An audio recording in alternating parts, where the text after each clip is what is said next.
नमस्कार दोस्तों, खास मुलाकात आशु भाई गुरजी के साथ आप सभी का स्वागत है। आप देख रहे हैं ज्योतिष का सुपरहिट प्रोग्राम। इस प्रोग्राम में दोस्तों हम हमेशा आपको थोड़ी बहुत ज्ञान की बात बताते हैं, जितनी हमें नॉलेज है। आज हम वही चीज़ आपको बताएंगे जो कोई नहीं बताएगा। आज सबसे पहले जान लो कि विदेश में आप जा सकेंगे या नहीं जा सकेंगे, और विदेश में आपका जाना शुभ रहेगा या नहीं शुभ रहेगा। बहुत से लोग पूछते हैं कि हम विदेश जाएंगे या नहीं जाएंगे, विदेश में जाना हमारे लिए ठीक रहेगा या नहीं रहेगा, विदेश में हम सेटल होंगे या नहीं होंगे, ऐसी सब तमाम बातें हैं। लेकिन क्या आप जानते हैं कि विदेश की यात्रा आप कर सकते हैं अगर आपके हाथ में ये लाइनें हैं तो। अगर आपके हाथ में ये लाइनें हैं जो हम बताने वाले हैं, तो इसका मतलब है आप विदेश में कामयाब रहेंगे, अपना घर बनेगा, अपने तरीके से रहेंगे, अच्छी कमाई करेंगे, फलेंगे फूलेंगे। और दोस्तों, अगर हम अपने तरीके से नहीं रहते हैं, हमारा अपना मन ठीक नहीं रहता है, तो हमारे दिल और दिमाग में ना बेकार की घबराहट रहती है, बेकार के क्वेश्चन रहते हैं। हम हमेशा ये सोचते हैं कि हमारा जीवन कैसा रहेगा, हमारे जीवन में हमें क्या कुछ प्राप्त होगा, हमारे जीवन में तरक्कियां कब और कैसे होंगी। और हमारा जीवन बहुत ही अलग टाइप का है। आप जानते हैं, अगर जल्दी से हमें कामयाबी ना मिले तो हमारा मन घबराने लगता है, हम डरने लगते हैं।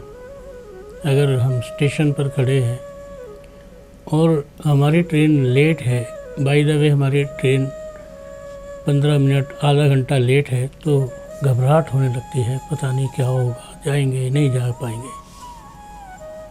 और अगर हम किसी पेपर के लिए जा रहे हैं, एग्ज़ाम देने जा रहे हैं, तब तो पता नहीं क्या क्या महसूस होगा। तब तो ऐसा लगेगा कि यार मेरी तो किस्मत ही ख़राब है। लेकिन आज जो है आपकी किस्मत सिर्फ और सिर्फ विदेश के लिए है। आपके हाथ में क्या रेखा हो, कैसे हो कि आप विदेश में जाएं। देखो दोस्तों, दो तरह की बातें हैं। पहली बात तो वह है कि जो लोग लेबर क्लास मजदूरी करते हैं, मिस्त्री हैं, मेहनत करते हैं, वो हाथ जो होते हैं वो बिल्कुल प्लेन हाथ होते हैं।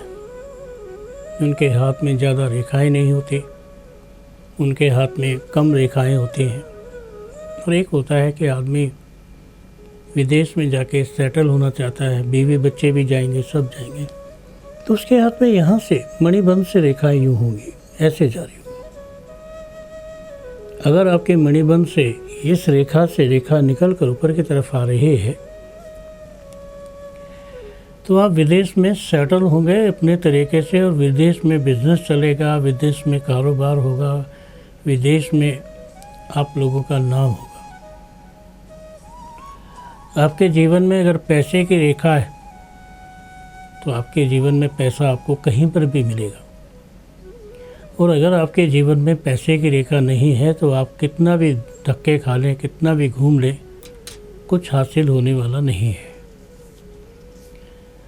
कहते हैं अगर आपका जीवन जितना शांत है, उतना ही ज़्यादा आपका जीवन जो है अपने आप के लिए ऐसा होता है कि वो जीवन ही अपने आप से शुरू होता है और अपने आप के लिए ही जीवन बनना शुरू हो जाता है। हमारे हाथ में मणिबंध रेखा पर अगर रेखा जंजीरदार हैं, तो हमारी रेखाएं हमें बताती हैं कि हम अपने आप में सेटल हैं, सबल हैं, हमारा अपना आपा बिल्कुल ठीक है, कहीं से भी गलत नहीं है। और हमारा अपना आपा अगर कहीं से भी ठीक है, सही नहीं है, सही है, तो इसका मतलब है कि आप थोड़ा सा प्रयास करेंगे, आपका विदेश का काम बन जाएगा। दोस्तों, एक और बड़ी बात आपके जीवन में है कि जब ऐसे योग बन जाते हैं, दोनों हाथ में बने, एक हाथ में बनेंगे सीधे हाथ में, तो आप सिर्फ कमाने जाएंगे और दोनों में बनेंगे तो आप परिवार के साथ रहेंगे और परिवार भी आपके साथ एंजॉय करेगा विदेश में। दो तरह की लाइफ है। मैंने कहा एक तो बिल्कुल प्लेन हाथ है जो सिर्फ मेहनत और सिर्फ मेहनत के दम पे विदेश में रहना चाहता है, और एक है रेखाओं के दौर पर जो कहीं पर भी ऐश करना चाहता है। आप जानते हैं दोस्तों, जानकर हैरानी होगी कि पहले हम कभी मजाक किया करते थे कि यार रेखा बना ले, ला तेरे हाथ में भाग्य रेखा नहीं है तो बना दो। आज के टाइम में जापान में हाथ में रेखा बना दी जाती है। ऐसा युग आ गया है कि आप अपना नसीब लिख सकते हैं, तो इसका मतलब है कि ये सब सत्य है। जब आँख से दिखता है, दांत से खाना खाया जाता है, कान से सुनता है, तो हाथ की रेखा क्यों नहीं बोलती है? हाथ की रेखा भी तो अपने समय पर आपको सब कुछ बताती है। हस्तरेखा तो वो गेम है, वो चीज़ है जो आपको आपकी तकदीर से जोड़ती है। एक रेखा भी आपके हाथ में गलत हो तो उसका प्रभाव जीवन भर आपको भुगतना पड़ता है, और एक रेखा भी अगर आपके हाथ में बहुत अच्छी हो तो कहते हैं पूरे पेड़ पर अगर एक ही फल मीठा हो तो उसकी मिठास आपके जीवन में हमेशा रहती है। आप कभी ये नहीं सोचना कि पता नहीं मेरा जीवन कैसा है। आप अपने जीवन को काल्पनिक दौर में ले जाकर ख़राब ना करें। बहुत से लोग होते हैं, थोड़ी सी खुशियाँ मिलती है, एंजॉय करते हैं, हंसते हैं, खेलते हैं, टेंट लगा के डांस करते हैं, बड़ा मज़ा लेते हैं। और बहुत से लोग होते हैं अरबों खरबों पति होकर भी साधारण व्यक्तित्व में रहते हैं, सिंपल रहते हैं, उन्हें ज़्यादा किसी से कोई मतलब नहीं होता। आपके जीवन की शुरुआत ठीक ऐसी है कि आपके जीवन की शुरुआत में आप कितनी भी मेहनत कर लो, कितनी भी कोशिशें कर लो, लेकिन जीवन की जो मिठास है, जीवन की जो अच्छाइयाँ हैं, वो आपको एक ना एक दिन इस तरीके से प्राप्त होंगे कि आप खुद ये कहेंगे कि वाह क्या बात है। देखो दोस्तों, हमें नहीं पता होता हमारी तकदीर कब, कहाँ और कैसे खुल जाती है। हमें नहीं पता कि हमारी तकदीर में कब और क्या और अच्छा हो जाता है। हम तो हमेशा अपने आप में कल्पना करते रहते हैं, अपने भविष्य की सोचते रहते हैं, अपने भविष्य की बातें करते रहते हैं, और भविष्य की बातें हमेशा हमें किसी न किसी तरीके से लुभाती रहती हैं, अच्छा बताती रहती है। हमारा जीवन कैसा हो, हम जीवन में क्या कुछ करें, हमारे जीवन में कितना करने से कितनी मेहनत होगी और कितना करने से क्या कुछ मिलेगा, ऐसा सब तो सोचते रहते हैं। दोस्तों, जीवन बहुत सिंपल है। जब आप जन्म लेते हैं, बहुत छोटे होते हैं, सभी आपको प्यार करते हैं। थोड़े बड़े होते हैं, अपने ही प्यार करते हैं, बाकी दूर हो जाते हैं। और जब आप काफ़ी बड़े हो जाते हैं तो अपने भी प्यार नहीं करते हैं, क्योंकि आप फिर प्यार करवाने वालों में से नहीं, प्यार करने वालों में से हैं। अब आप उस पंक्ति में खड़े हैं जहाँ पर आपने सबको प्यार करना है, अपनी बेटी को, अपने बेटे को, अपनी पत्नी को, अपने पिता को, माता को। और जब उससे भी बड़ी श्रेणी में आ जाएंगे तो फिर आपने सबको प्यार करना है, अपने दोस्तों को, अपने मित्रों को, अपने रिश्तेदारों को। दोस्तों, जब हमसे रिश्तेदारी छूट जाती है, जब हमसे दोस्त छूट जाते हैं, जब हमसे घर और परिवार छूट जाता है, तो हम अकेले पड़ जाते हैं। कहते हैं अपने रिश्तेदारों से भी पहले दोस्त कामयाब करते हैं और दोस्त काम आते हैं। अपने तो बड़ी देर में काम आते हैं। अपनों की तो श्रेणी बड़ी दूर होती है, अपनों की श्रेणी में तो हम लोग सबसे पीछे होते हैं। आप जानते हैं, धीरे धीरे हम अपने रिश्तेदार, अपने पड़ोसी, अपने दोस्तों को, सबको छोड़ते चले जाते हैं। आज दोस्तों, कोरोना ने हमारी उंगली जो है हमारे अपनों से छुड़वा दी है। हम सब के लाडले हुआ करते थे। कोरोना ने ऐसी घृणा पैदा कर दी है कि हमारा अपना भी मृत्यु को प्राप्त हो गया और हम उसकी शक्ल नहीं देख पाए, सिर्फ ये सोच कर के कहीं हमें ना बीमारी फैल जाए। कितनी बड़ी बात है दोस्तों, बात सही भी है, लेकिन प्यार जो है वो ख़त्म हो गया, मिठास ख़त्म हो गई। और प्यार के चक्कर में हम लोग आज इतने बेखबर हो गए हैं, इतने अकेले हो गए हैं कि हमें ऐसा लगता है कि जैसे आज दुनिया में प्यार नाम की चीज़ जो है धीरे धीरे डेड होती जा रही है। तो याद रखना दोस्तों, ये बहुत गलत बात है। हमें प्यार को फिर से बना के रखना पड़ेगा।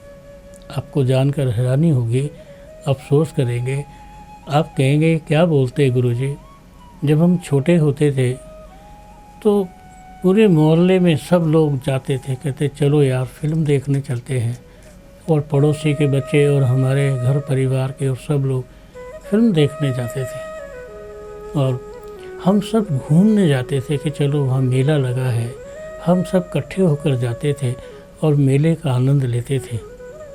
आज मेले में आप 10, 20, 50 लोग इकट्ठे नहीं देखोगे कि एक जगह से आए हैं। आज तो बस 2-3 जने निकले, दो दोस्त हो गए, 3-4 जने हो गए, मेले का एंजॉय किया। लेकिन दोस्तों, अगर आप सच में एंजॉय करना चाहते हैं तो आपको फिर से अपने परिवारों से, अपने दोस्तों से जुड़ना होगा। अगर आप नहीं जुड़ेंगे तो आपको बड़ी सारी दिक्कतों का सामना करना पड़ेगा। एक बात सोचो, जब आप पहले शादी में जाते थे पूरे मोहल्ले में कार्ड बंटते थे। आज तो कार्ड भी गिने चुने लोगों को मिलता है, 20-50 लोगों को वही होते हैं जो बिल्कुल ख़ास होते हैं, बाकी को छोड़ दिया जाता है। जब मुझे तुम शादी में नहीं बुलाओगे तो मैं तुम्हें क्यों बुलाऊंगा?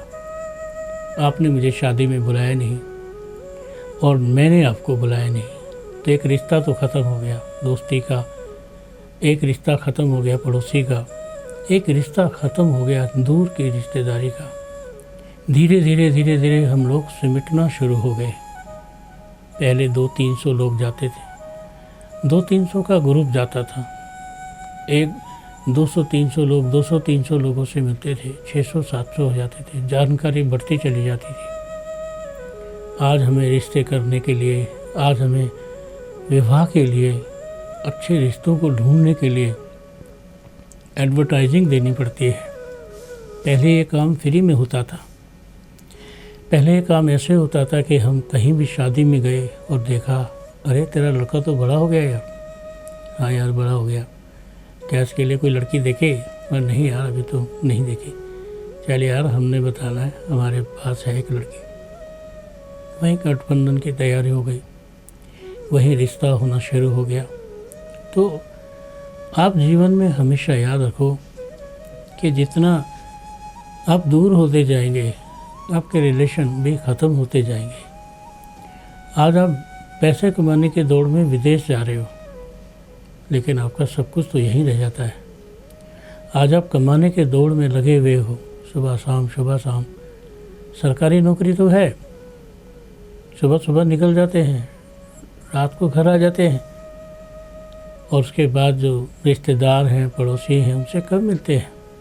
नहीं मिलते। अब जब मिलते ही नहीं है तो रिलेशन कैसे होगा, कैसे दोस्ती बढ़ेगी, कैसे कोई रिश्ता बताएगा, कैसे कोई संबंध बताएगा? बस ऐसे करते करते हम अनजाने होते जा रहे हैं। हम जाने पहचाने शहर में अनजाने होते जा रहे हैं, और हम ऐसे शहर में हो गए हैं कि हमें वो शहर जो है अब बेगानों का दिखता है। किसी ने खूब कहा है, एक शेर आपको कहता हूँ। कहते हैं, मैं अपने घर में बैठा था, मेरी दीवार क्या गिर गई, लोगों ने रास्ता बना दिया, लोगों ने शॉर्टकट रास्ता बना दिया। मेरे अपमान क्या हो गया, मैं जीवन से गिरता चला गया, लोगों ने मुझे बेकार और बेफजूल का आदमी बना दिया। याद रखो दोस्तों, जो गिर जाए, कीचड़ में गिर जाए, सड़क पे गिर जाए, चोट लग जाए, उसे उठाओ, संभालो, पूछो तेरा हाल क्या है। नहीं तो ऐसा ना हो कि कल को आप कहीं गिर जाएं और आपका भी कोई हाल पूछने वाला ना हो। आप हमेशा ऐसे ही रहना। आप हमेशा दूसरों के प्रति दया करना, ताकि आप पर भी कोई दया कर सके।